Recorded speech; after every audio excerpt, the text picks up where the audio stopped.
Hey everybody, and welcome back to another video. So this is going to be a two-parter. I'm pretty sure it could be more, but the reason why it is a two-parter is because this case is still being dealt with today. So if you guys see me looking down, I'm just looking down at my notes because I am not fancy and I don't have a projector in front of me. So the case that we are talking about today is the Amanda Todd case that took place here in British Columbia in Canada. This was a very, very sad and complicated case. This is going to be a warning. We are talking about self-harming and suicide. So if this isn't for you, please step out of this video and I will be around with another video when I can. So Amanda Todd was born on November 27th, 1996. And by all means, she was a happy-go-lucky girl. She was into singing, and even though she was shy, she was still pretty outgoing if you got to know her. And things took a very drastic turn for her when she got to high school. Computers were in the early to mid 2000s, they were around. They weren't as popular and invested in technology as this day and age is. And even though it was less than, this case takes place literally almost 12 years ago. So we're 11 years now. So if you think about it, it's not that far, but drastically technology has changed. And what I mean is, cyberbullying was really, really big back then. Not saying that it is not now, but it was fairly new due to the fact that technology, computers and all that was fairly new. And Amanda took to the internet and chats and she found comfort there, and she found friends that, she didn't know personally, but she found, comfort in talking to people online and singing and posting videos and just having a good time. However, as we all know, most of us know that technology and posting things online can be very, what's the word that I'm looking for? Very degrading and very judgmental. People tend to not say things face to face. They rather hide behind a screen. And a lot of people, even to this day, take very, very much advantage of that. And unfortunately, that is what happened to Amanda. So what happened was she was posting online and she was talking to this person, and I do believe she was doing a video chat at the time, and it was a whole thing, and she ended up flashing her chest. It wasn't, this whole big strip tease. It was basically this 2-second flash, and unfortunately somebody screenshot it and posted it online and sent it to everybody in her school at the time. And, she was underage, so that was technically child pornographic stuff. And, it got out there, and a lot of people were bullying her and talking about it around school, and she couldn't escape it. And, her parents didn't know this, and I haven't really gone into a lot of detail with her parents. They are divorced. They were separated at the time. And her mom wasn't really into the whole webcam online stuff. However, her father was okay with it. He did check in, online to see what she was doing and stuff, but kids are pretty smart and they know how to hide shit. And that's what Amanda did. So her family didn't know that this was going on until this case took a very dark turn. Not that it was already not dark. This person who screenshotted her and sent it to everybody started blackmailing her and sending crude emails and just holding this against her. There was no escape of this. Eventually she had to move schools. And, her parents eventually, she came clean with her parents and stuff, and her parents took it to the police, better known as the Royal Mountain Canadian Police. That is kind of what we have here. I mean, we have our basic police, and then we also have like an upper, which is a broader type of police force that is Canada-wide. So they can do a lot more than just the local police. Unfortunately, they didn't really take this seriously. And the sad thing about this is, and this is where this gets really frustrating. So Amanda was mixed race. She was Asian and white.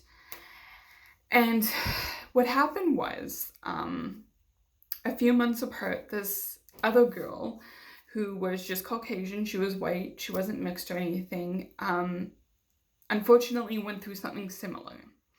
Okay, and she brought it to, again, the Royal Mountain Police, and within weeks they were able to track down her blackmailer, who was across the world, and was able to arrest him and try him, and was able to send him away to prison.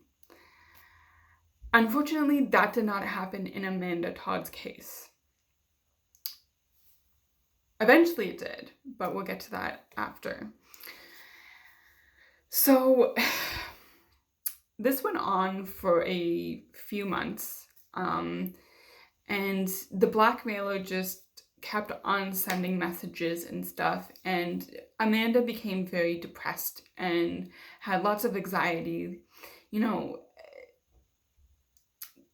This blackmailer was so well intuitive to Amanda that he stalked her, made fake profiles on Facebook and other places she was chatting, and would send her threatening messages. And when she transferred schools, this blackmailer sent out that picture that she was flashing for that 2.5 second thing, and sent it to everybody at that school. And Amanda, unfortunately, took to cutting, and she was hospitalized for that on a few occasions. And it became a lot for her, too much. And they kept going to the police, they kept going to the RMCP, and they kept asking for help, but it just seemed like at every turn they were like, there's nothing we can do, type of thing in her case, which I think is very frustrating, because they were able to do a whole lot in this other person's case, but they were really kind of refusing to help Amanda, which I don't understand. It was the same kind of principles that for both cases, they were similar, where, one got action and the other one didn't. And, throughout this, Amanda was, in a way, still trying to stay positive. And I'm pretty sure you guys have heard of this. You know, back in 2012, she posted a video on YouTube basically talking about her whole experience. And to this day, I think as of February 2021, it has had 14 million views. And basically described, what she went through and what was dealing with, but she was strong and she was never going to give up. She had a plan to get a tattoo and just keep on going forward. She was in grade 10 and she was going to do everything possible to just move forward through this. And unfortunately, a little over 2 months later, she ended up taking her life. She committed suicide in her home while her mom was out. And unfortunately, her mom was the one to find her. And this absolutely kind of shook Canada. Like, it was this whole blow to the whole Canada community.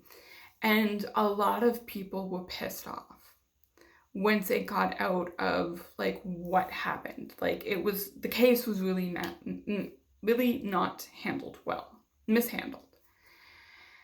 And this really kicked up the police in a way. It's like they woke up and realized, oh, they had to do something about it. And a few months later, they were able to track down who this was. And this person was from the Netherlands.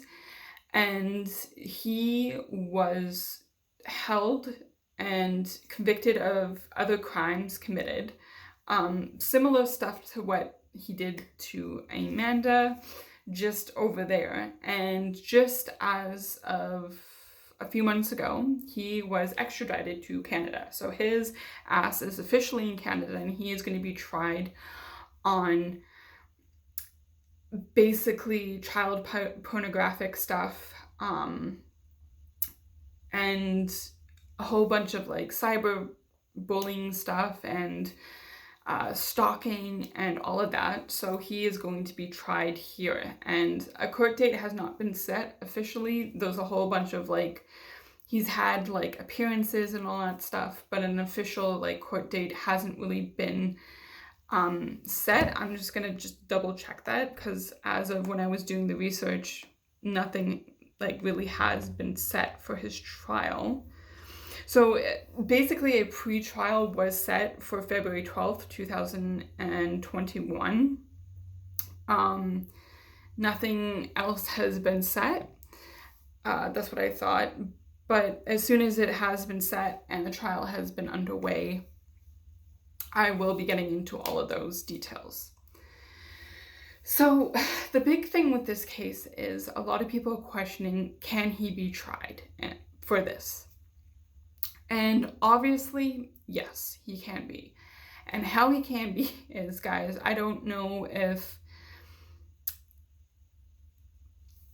a lot of people are aware of this. I mean, I'm sure people have heard it in passing.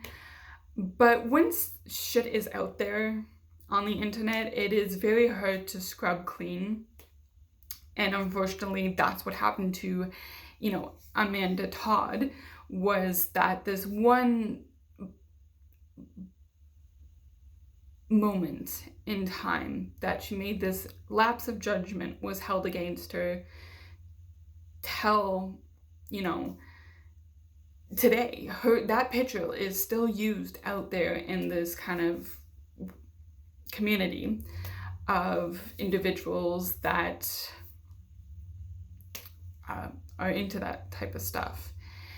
And it will never be scrubbed clean of the internet. So what I'm getting at, this guy who was sending these blackmailing emails and doing all of this and talking to other people and trying to, get other people involved, it is on the internet. They can track that on his technology, his computers, all of that. They were all seized and they have that evidence.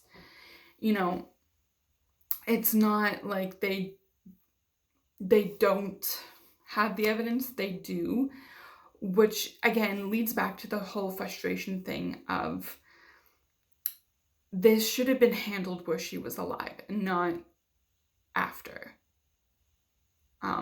This is the whole frustrating part of why a lot of people are frustrated, because like they should have been handled while she was alive. It literally took less than 3 months for them to find this guy out in the Netherlands and pinpoint. But they didn't put their butts in gear until after she committed suicide. To me, that's very disgusting and not right. This whole case was definitely mishandled. And, you know, I was roughly the same age as her. I was 3-4 years older than her. So I was in that time period. And I remember, actually, this is pretty chilling. I remember finding her video on the internet while she was still alive. It was just out for like 2-3 weeks tops. And I was going through all of my shit, you know, at that time. And I sat through and watched her video. And I was just like, oh my God. Like, this girl is crying out for help and nobody is helping her. And I remember leaving a comment on her video, just sending my love and support and, you know, just letting her know she's not alone. That, you know, I'm not judging her. There's people out there that are not judging her for this one lapse of judgment, you know. And now looking like back, so this is like 11 years later, it's just absolutely mind-blowing how the culture has changed about this. So what I mean is, again, back then, so 11 years ago, all of this like sexting and taking sexy pictures of yourself and putting them on the internet was very shunned upon. Okay? And now 11 years later, it's yes, it is shunned upon, but it's not really. You know, there are that group that is just like, this is wrong, you know, especially for that age. But what I'm saying is, guys, there is OnlyFans now. OnlyFans and pornographic sites and all that stuff, where you can post images and videos and all of that stuff. And people are getting paid on OnlyFans to do sexy pictures and pornographic scenes and pictures and all that stuff. And they are literally getting paid for that now. And that's like, okay, that's their choice. Like, they're not shutting down these sites. They're not, you know, being really hard on these laws that have been kind of put forth. And when I say kind of put forth, you know, they recommend all of this stuff, and yet it's not being stopped. And again, I'm not here to judge anybody. You do you, you know, whatever you feel comfortable with is. It's just, it's mind-blowing how in 11 years, so much can change. You know, if Amanda Todd was alive today and she did that and that was screenshotted, you know, yes, it would be a big deal for her age, but it wouldn't be like shunned upon as much. It would be like she would be getting whistles and phone numbers, and like a lot of people would be, you know, harassing her in a different way. You know, and that's just the sad part, you know. You know, she was being called all of these names back then, you know, a slut, a whore, and easy and all of that stuff. And now it just kind of seems part of the culture, you know, of women wearing short skirts and short shorts and crop tops and you know, you have to look a certain way, and, ooh, you know, if you're not going to show any skin, you know, you're a prude or old-fashioned. And, you know, it's kind of scary to see how our world has changed so much in 11 years from Amanda Todd's case till now. And why I'm doing this video differently, of having this open conversation with you all, is because I think people forget that, yes, this case started 11 years ago, but 11 years ago is not that long for culture to change, and how drastically things are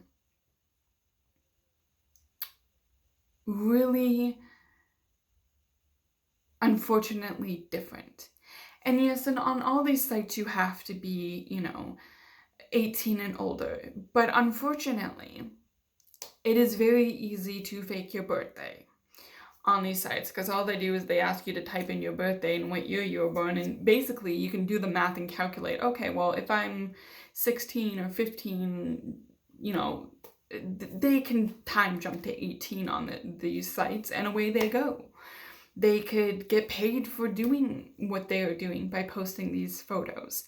And I'm not saying, again, that this is wrong. I mean, people are for that. I'm supportive of that. You know, you do you, what is comfortable for you. And I mean, you can get some really good money for that. Again, do what's best for you. I'm not saying, you know, go forth and do it. I'm just saying, you know, if you're doing it, just be safe and careful, type of thing. But what I'm saying is, it is not that shunned upon anymore. You know, people aren't blackmailing people as much. You know, they are, but in different ways and whatnot. And sexuality has changed drastically. And it is absolutely scary on how fast that has changed. I mean, guys, I am being serious when I am walking through a clothes store. So for, like, instance, Walmart's is kind of well known. And, like, I'm just, like, walking the aisles, and, you know, I just happen to pass the kids section, and they have crop tops for kids that are, like, 6 and under. I'm like, that's disgusting. Honestly, absolutely disgusting. Like, that shouldn't be a thing. And my heart just breaks for Amanda Todd, because, you know, yeah, she was young, stupid, and made a lack in judgment. And, you know, for 2 seconds, this whole thing changed her life. And unfortunately, it led to her ending her life. And people didn't necessarily learn from that. They,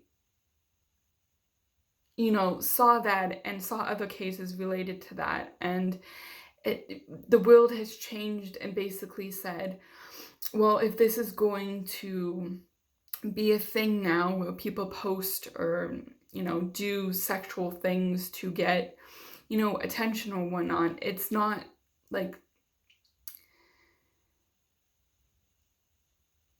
people have turned it into profit and not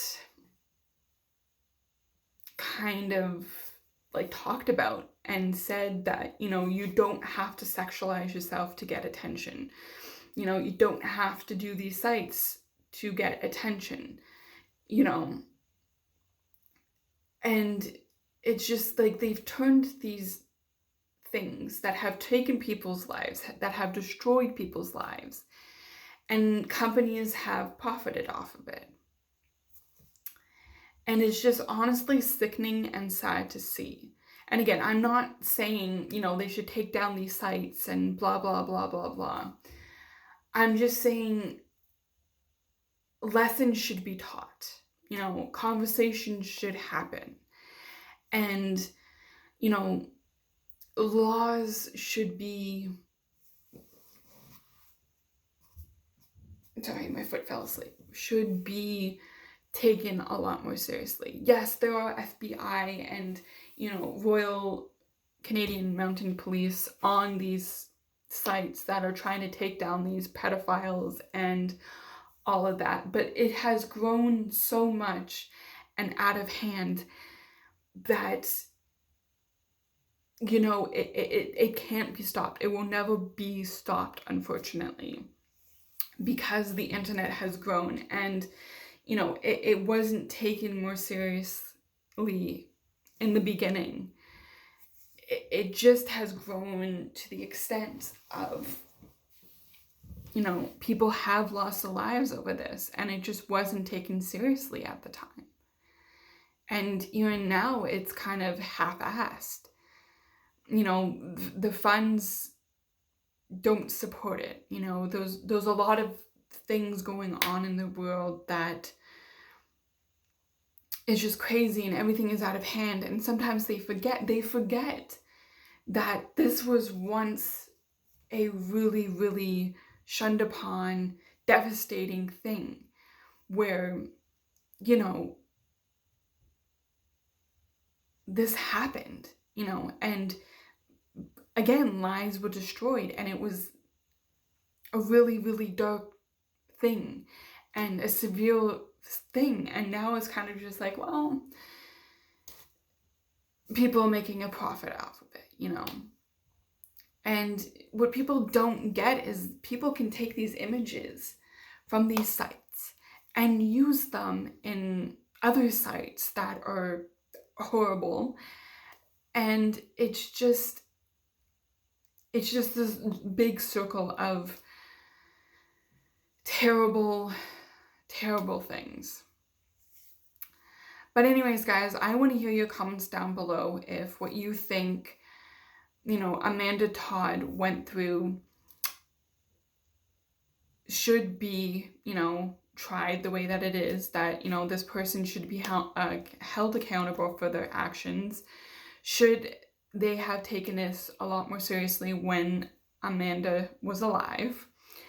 And what do you think now of, you know, these sites like OnlyFans, where they, you know, are now making a profit off of these type of images that were once, you know, really shunned upon and used as blackmail? And again, please be respectful in the comments, and remember that, you know, there are people that have gone through this and have, you know, dealt with this and in not a good way. So please be respectful of that in the comments below. But I'm really looking forward to having a conversation with you guys. And damn it, I thought I was gonna make it through this video. Of, you know, getting on here and talking more about true crime cases. But please be respectful, because remember, Amanda Todd was a very sweet girl who just had a lapse in judgment. You know, I'm pretty sure we've all had a lapse in judgment in our lives. Maybe not as big, but, you know, I for sure have had a few bad judgment calls. But honestly, I'm just sending my love out to all those people that have and are dealing with this. You know, I support, and I'm not here to judge you. I'm just here to have this open conversation and a safe place for you guys to come and talk. Anyway, guys, remember, never give up, always keep fighting. You're enough, and you're very much loved. Until the next video, guys, stay safe.